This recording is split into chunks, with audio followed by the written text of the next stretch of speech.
ये शास्त्रों में लिखी हुई बातें कुछ मैं आपको बता रहा हूँ ताकि सबको लाभ हो। पूजा कल्प पंचक पुस्तक में लिखा है, पूजा कल्प पंचक पुस्तक में लिखा है कि स्त्रियां तुलसी का पत्ता तोड़ना नहीं चाहिए। पूजा कल्प पंचक, क्योंकि आज तो पूरी तुलसी की पूजा, तुलसी लाना, तुलसी को तोड़ना सब स्त्रियां ही कर रही है।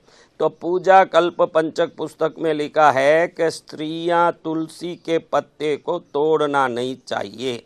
और दूसरा, उसी पूजा कल्प पंचक के पुस्तक में लिखा है कि द्वादशी के दिन में अगर तुलसी को आप पूजा करते समय स्पर्श करते हैं तो उसमें जो पके हुए पत्ते हैं वो नीचे मतलब गिरने की संभावना है, पकी हुई तुलसी के पत्ते।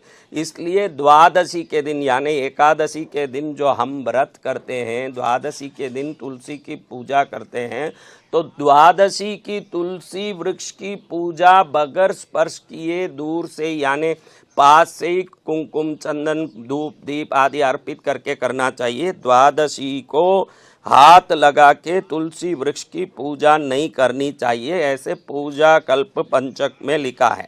अब अगली बात बताऊं कि काल प्रकाशिका नाम के शास्त्र में, काल प्रकाशिका नाम के शास्त्र में लिखा है कि मंगलवार के दिन किसी से उधारी लेना नहीं चाहिए और किसी उधारी लेने वाले व्यक्ति के लिए हम जिम्मेदार बन के साक्षी के रूप में हस्ताक्षर भी नहीं करना चाहिए।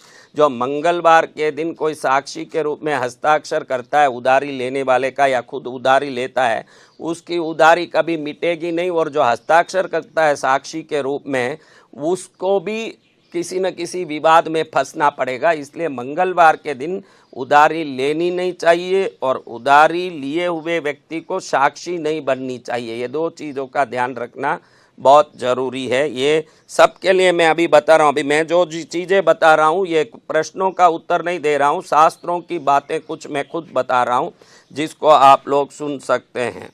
मंदिर जा रहे हैं, हिंदू शास्त्र ग्रंथों में लिखा है कि आप मंदिर जा रहे हैं, घर से निकल के मंदिर जा रहे हैं, तो मंदिर जाते समय बरसात हो या धूप हो, बरसात के लिए या धूप के लिए छाता लेके मंदिर में कभी नहीं जाना चाहिए। मंदिर जाते समय छाता लेके जो मंदिर जाता है वो देव कोप के भाजन बनता है। इसलिए मंदिर जाते समय क्या नहीं ले जाना, छाता नहीं ले जाना। और दूसरा, शिव पुराण में बताया है, भगवान शंकर के दिव्य शिव पुराण को हम श्रावण के महीने में इस बार उज्जैन के पावन नगरी में रत्नेश्वर महादेव मंदिर से कथा करेंगे शिव पुराण का।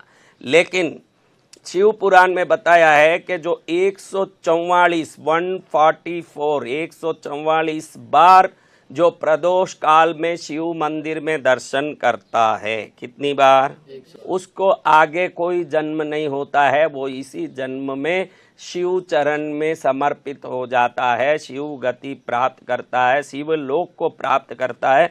जो 144 प्रदोषों में निरंतर जाके शिव मंदिर का दर्शन करता है, ऐसे शिव पुराण में सुंदर रूप से बताया। अभी श्री कारण नाम के शास्त्र में बताया है कि एक दीपक से दूसरे दीपक को कभी नहीं जलाना चाहिए। आप जो दीपक जला रहे हो, इस दीपक को आप जलाने के बाद और एक दीपक जलाना तो आप माचिस की तीली से ही जलाना चाहिए। दीपक से दीपक जो जलाता है, जिस प्रयोजन से दीपक जलाया वो प्रयोजन निष्फल हो जाएगा और पाप भी भयंकर लगेगा, ऐसे उस शास्त्र में बताया है।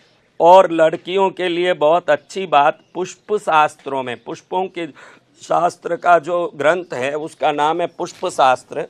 तो पुष्प शास्त्र में बताया है कि लड़कियां, स्त्रियां एक पुष्प को सिर पर लगा के कभी नहीं जाना चाहिए। अकेले सिंगल, आजकल मैं देखता हूँ कि फैशन के लिए लड़कियां, औरतें एक गुलाब यहाँ पर लगा करके घूमने लगती है। ऐसे एक गुलाब जो लगाते हैं, या तो उनके शादी में रुकावट आती है, शादी हो गई है तो विवाह जीवन में कहीं ना कहीं विघ्न आता है। इसलिए सिंगल गुलाब लगा के तू कभी बाहर नहीं जाना, ध्यान रखना। अच्छा, तू लड़का है इसलिए वो तेरे लिए नहीं है, लड़कियों के लिए है। लड़कियों के लिए, स्त्रियों के लिए है कि सिंगल कोई भी पुष्प लगा के जाना नहीं, जिससे विवाह में विघ्न आता है। विवाह हुआ हो तो विवाहिक जीवन में विघ्न आता है। कितनी ज़रूरी की बात है ये सुन के मुझे लगता है कि ये सब बातों को जानना हमारे लिए बहुत ज़रूरी है।